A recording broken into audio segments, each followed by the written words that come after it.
யூடியூப்ல யூடியூபர்ஸ்க்கு எப்படி தெரியுமா வியூஸ் கிடைக்கும் அப்படிங்கறத ஃபேமிலி டிராமா பண்றவங்க கிட்ட நீங்க நல்லா கத்துக்கலாம். பொதுவாகவே ஃபேமிலி டிராமா அப்புறம் யூடியூபர்ஸ்குள்ள சண்டை இதே மாதிரி தான் யூடியூப்ல பிரபலமடைஞ்சிட்டே வருது. இதுல ஜெயசுராதி அதன் பிறகு இடம்பெற்றவங்க யாருன்னா ரோபோ சங்கரோடைய மகள் இவங்க தான். பிகில் படத்துல ரொம்ப அழகா நடிச்சிருப்பாங்க.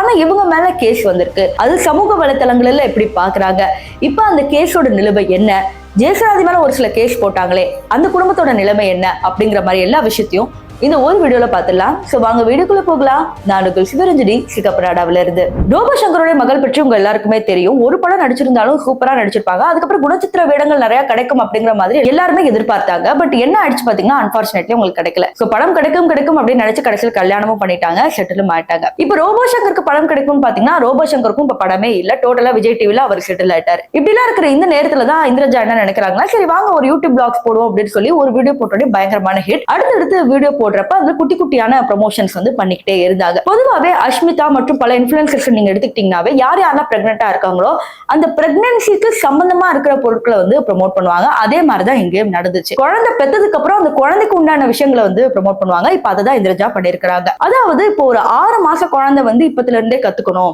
ஒரு சில விஷயங்கள் வந்து ப்ராடக்ட்ஸ் எல்லாம் ப்ரொமோட் பண்றாங்க. இதை கத்துக்கிட்டா மட்டும்தான் வந்து குழந்தை நல்லபடியா வளரும், குழந்தை நல்லபடியா கத்துக்கும், இல்லைன்னா இப்படியே போயிடும் அப்படிங்கிற மாதிரி தகாத வார்த்தைகளை பேசுற மாதிரி வீடியோல மென்ஷன் பண்ணிருக்காங்க. பட் அந்த வீடியோ டெலீட் பண்ணிட்டாங்க. இதை பார்த்து பல பேர் என்ன பண்ணாங்கன்னா சமூக வலைத்தளங்கள்ல பயங்கரமா கமெண்ட் அடிச்சுட்டு வந்தாங்க. ஒரு 6 மாச குழந்தை எதுக்கு இத்தனையும் கத்துக்கணும், இப்பவே பிரஷரா அப்படிங்கிற மாதிரி கேள்வி கேட்க ஆரம்பிச்சதுல இருந்து அது அப்படியே போலீஸ் கேஸ் ஆகி இப்ப வேற மாதிரி போயிடுச்சு. இப்ப இந்திரஜா அதுக்கு விளக்கம் கொடுத்திருக்காங்க வேற மாதிரி. இருந்தாலும் போலீஸ் ஏற்க மறுக்கிறாங்க. இப்ப இந்த கேஸ் ஒரு பக்கம் போயிட்டு இருக்கும் போது அடுத்த நம்ம ஜெயசுராதி குடும்பத்துக்கு வருவோம். இந்த குடும்பத்துல பாத்தீங்கன்னா ஆளாளுக்கு ஒரு ப்ரொமோஷன் பண்ணுவாங்க அப்படிங்கிறது நல்லாவே தெரியும். அதாவது இங்க இருக்கிற பிரிக்கியாவே லாயர் தான். ஆனா பல இல்லீகல் ட்ரேடிங் ஆப்ஸ் இதெல்லாம் கூட ப்ரொமோட் பண்றாங்க. ஆனா லாயருக்கு படிக்கிறாங்க அப்படின்னு நினைக்கும் போதே ஆச்சரியமா இருந்தாலும் இந்த குடும்பத்துல ரொம்ப வாடிக்கையான ஒரு விஷயம் தான். போன vlogல ஒரு வார்த்தை சொல்லியிருப்பாங்க. அதாவது சாரிக்கு ஜாக்கெட் காணோம், அவங்க மேல கேஸ் கொடுக்க போறேன் அப்படின்னு சொன்னதுக்கு கொஞ்சம் கூட வெக்கமே இல்லாம அவங்க அம்மா என்ன சொல்றாங்கன்னா, நம்ம மேல நிறைய கேஸ் இருக்கு அப்படின்றாங்க.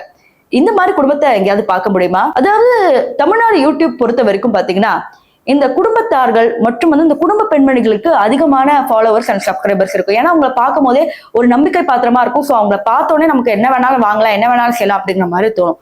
ஸோ அது மாதிரிதான் இப்ப அமைஞ்சிருக்கு. இதை பத்தி நீங்க என்ன நினைக்கிறீங்க? இந்திரஜா ஒரு பக்கம், இந்த பக்கம் ஜெயசுராதி, இவங்க மேல தமிழ்நாடு காவல்துறை எந்த மாதிரி கேஸ் ஃபைல் பண்ணி நடவடிக்கை எடுக்கணும் அப்படிங்கறத கமெண்ட் செக்ஷன்ல சொல்லுங்க.